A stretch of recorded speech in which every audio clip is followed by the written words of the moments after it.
this is Ben Jacobsen.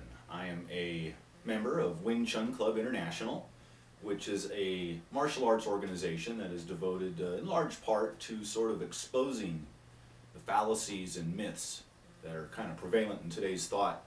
I'd also like to thank Dr. Michael Shermer for providing the insight to answer this particular question. His work with the Skeptic Society has been absolutely invaluable. Anybody looking for some really good logical answers to these type of questions, definitely check out the works by Michael Shermer and go check out the Skeptic Society.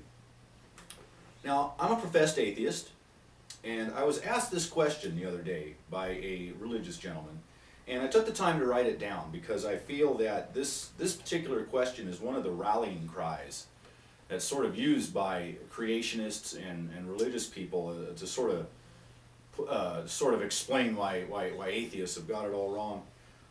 Let me go ahead and read you the question. You accuse religious people of believing in something without any evidence. But don't atheists do the same thing? Doesn't science make use of the chance factor all the time, the same way that creationists do, to try to explain things that they admittedly don't understand?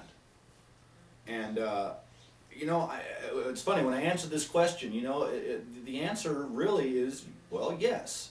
You know, both science and religion do make use of this chance factor to explain things that they don't understand. But you have to understand the difference. In science, the chance factor is the beginning of the argument.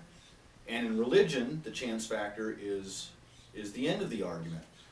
You know, in science, there's a lot of things that we can't explain, and we have terms that we've coined to sort of try to make sense of something. You know, we have terms like dark matter, or for a while it was ether.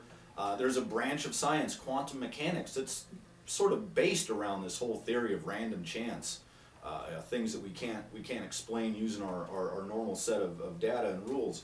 But what you need to understand is that in science, this is just the beginning of the argument. When there's something that we don't understand, we don't come up with make up some theory for it to try to explain it and then say, yeah, there it is, that's the answer. No, quite the contrary. In science, that's the beginning. After we've discovered something that we can't understand, we then attempt to quantify it, categorize it, take it apart, study it, label it, term it, and eventually through a lot of study and a lot of interpretation, you come up with better data sets to explain this phenomenon, and you're able to quantify it, and you're able to then apply better labels to describe it. Whereas in religion, it's sort of the exact opposite. In religion, you see something that that's unable to be explained, and therefore it must be the hand of God.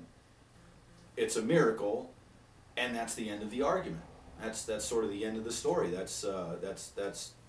don't attempt to then go past it and explain why it occurred, why, how, when, what, how this thing happened. For them, this theory of random chance, that's the end of the argument.